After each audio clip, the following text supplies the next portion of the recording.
आज श्री मोती बीए के निवास स्थान पर श्री रणविजय सिंह बघेल, वार्डन चंद्रिका छात्रावास देवरिया और एडवोकेट आए। उनका हार्दिक स्वागत है। श्री राधारमण पांडे जी पूर्व जिलाध्यक्ष कांग्रेस उपस्थित रहे और कपूर चंद्रगुप्त व्यवसायी के साथ रवि प्रकाश तिवारी भी उपस्थित रहे। तो हम आपको ले चल रहे हैं श्री रणविजय सिंह बघेल जी के पास, यह जानने के लिए कि श्री मोती बीए को उन्होंने कभी देखा है कि नहीं और उनके संदर्भ में आपके क्या अपने विचार हैं। मैं ये बताना चाहूँगा कि मैं मोती बीए जी को देखा तो नहीं था, लेकिन उनकी साहित्यिक कृतियों का और उनके विषय में पूर्वांचल के साहित्यकारों द्वारा जो साहित्यिक गोष्ठियों में चर्चाएं होती थी उसके विषय में जान करके, और चूंकि वो पंत प्रसाद निराला और महादेवी वर्मा के बाद छायावादी युग के कवियों में से थे और वो बरहज के ही निवासी थे, ये मैं चूंकि जान करके और ये पता चला कि उनकी कुछ पुस्तकें मिल सकती हैं जो उनके योग्य सुपुत्र लोग सजो के रखे हैं, उसको छात्रावास में लाने के लिए मैं आया हूं। और यहाँ पुस्तकें हमें प्राप्त हुई हैं, इन्हें छात्रावास के पुस्तकालय में रखा जाएगा और यहाँ के छात्रों को और संभ्रांत नागरिकों को पढ़ने के लिए प्रदान किया जाएगा। इसी संदर्भ में मैं इनके आवास पर श्री मोती बीए जी के पुत्र महोदय यहाँ मिले और बहुत ही अच्छे व्यवहार से उन्होंने पुस्तकें प्रदान किया। इसके लिए मैं बहुत बहुत आभारी हूँ इनका। और मोती बीए जी के विषय में मैं क्या पूरा देश जानता है, उनके साहित्यिक उपादान को फिल्मी जगत ने भी महसूस किया और फिल्म में भी उन्होंने बहुत सारे गीत लिखे, हिंदी में लिखे, भोजपुरी में लिखे। वो इतने बड़े विद्वान थे, साहित्यकार थे कि उन्होंने कई अंग्रेजी के कवियों के कृतियों का हिंदी रूपांतर, भोजपुरी रूपांतर किया है उन्होंने। अभी मैं बहुत ज़्यादा पढ़ा तो नहीं हूँ, लेकिन मैंने सुन रखा है कि अंग्रेजी के महान नाटककार शेक्सपियर, बायरन और मिल्टन की कविताओं का उन्होंने हिंदी अनुवाद किया है। तो मुझे बहुत ही प्रसन्नता है कि छायावादी युग के ऐसे विशाल वटवृक्ष साहित्यकार के घर पर मैं आज आया हूँ। इस बात का मुझे बहुत ही गर्व है और इनके पुत्र लोगों से मिलकर मुझे बहुत ही प्रसन्नता है इस बात की।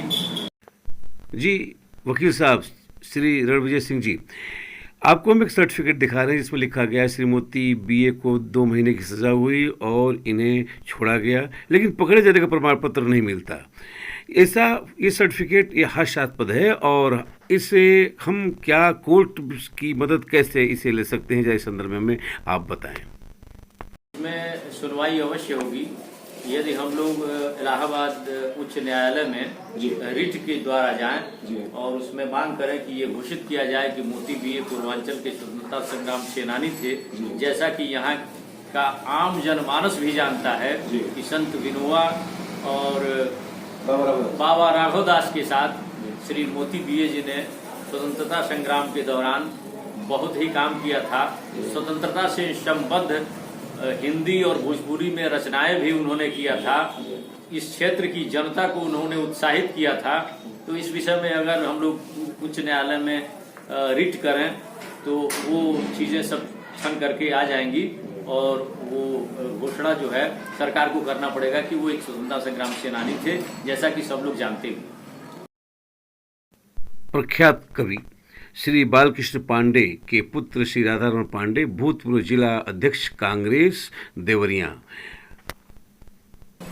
स्वर्गीय श्री मोती बीए जी से, चूंकि हमारे पिता भी साहित्यकार थे, वीर रस के कवि थे, तो अक्सर उनको गुरु जी कह करके बुलाते और क्या नाम है, उन्हीं के साथ कई कवि सम्मेलनों में पिताजी के साथ जाने का मौका मिला और अध्यक्षता करते हुए इनको मैं देखता था। और मैं जाकर के, हमारे पिताजी तुरंत इशारा करते थे जाओ पहले बाबा का प्रणाम करो। तो मैं जाता था, चरण छू करके प्रणाम करता था, तो कहते थे आओ आओ नतिया आओ आओ। भोजपुरी भाषा में बोलते थे, बड़ा स्नेह प्रेम मिलता था। सम्मानित अतिथियों को धन्यवाद दिया। हमारे संपदा न्यूज रेडियो मोती और श्री मोती बीए ट्रस्ट के संरक्षक श्री भालचंद्र उपाध्याय उर्फ बी चंद्रा जी ने, जो श्री मोती बीए के द्वितीय पुत्र हैं और कवि हैं। बड़े सौभाग्य की बात है, अभी कुछ दिन पहले से ही रवि तिवारी के माध्यम से एडवोकेट साहब का, बघेल साहब का नाम आया, इनकी चर्चा चली, 2-4 बार फोन से बात हुई। बात से हमें भी लगा कि वकील साहब सिर्फ वकील साहब नहीं है, बहुत ढंग के साहित्यानुरागी हैं, साहित्य का शौक इन्हें है। और आज जब ये पधारे हैं तो मुलाकात भी बड़ी नाटकीय ढंग से हुई। रास्ता हम पूरब की तरफ देख रहे थे, वकील साहब पश्चिम से हमारे पास आके खड़े हो गए और अनजाने ही जो है एक दूसरे को हम लोगों ने पहचान भी लिया और जान लिया। ये दिल की अंदरूनी लगाव की बात थी जिसने स्वतः ही परिचय करा दिया। और फिर साथ में राधा रमण पांडे जी मिल गए, तो यहाँ पर दोनों लोग बैठे और इनकी बातों को मैंने भी बड़ा गौर से सुना। पांडे जी ने कैसे राघवदास पार्क के कंसर्ट की चर्चा की, बघेल साहब ने कैसे जो है बताया, कुछ बातें उन्होंने और भी हमको पहले भी ये कही है कि कैसे जो है मोती जी की रचनाओं का लोग जिक्र करते हैं, चर्चा करते हैं। और उन्होंने खुद भी कहा है कि ये जो पुस्तकें जा रही हैं, जो वो बड़े शौक से ले जा रहे हैं, जिसके लिए वो भाग करके आए हैं यहाँ दौड़ के, वो अभी खुद हमसे पहले कहते कि मैं चाहता था कभी से कि मैं उड़ के चला चलूं, लेकिन आज उन्हें जब मालूम हुआ कि पुस्तक निकल गई है और हाथ में आ गई है, तो वो तत्काल कचहरी से निकले हैं और सीधे यहाँ पर आए हैं और यहीं पर रुके हैं। वो उन पुस्तकों का खुद भी वाचन करेंगे और मैंने भी उनको दिखलाया है कि वकील साहब, इतिहास का दर्द आप जरूर पढ़िएगा। इतिहास को नई सोच और नई दृष्टि से मोदी जी ने देखा है और उसको परिभाषित किया है, वो बहुत आनंद देगा। एक व्यंग भी है और सटायर व्यंग भी है और साथ साथ सनसनीखेज जानकारी भी उसमें, क्योंकि वो इतिहास उनका विषय था। हिस्ट्री के वो लेक्चरर थे, हालांकि पढ़ाते थे हिंदी भी, अंग्रेजी भी, तर्कशास्त्र भी, सब पढ़ाते थे। बहुआयामी व्यक्तित्व के धनी थे, इसलिए उनको कोई भी क्लास लोग बड़े आसानी से दे देते थे। वही क्लास करते करते उन विषयों में पारंगत भी हो गए ढंग से।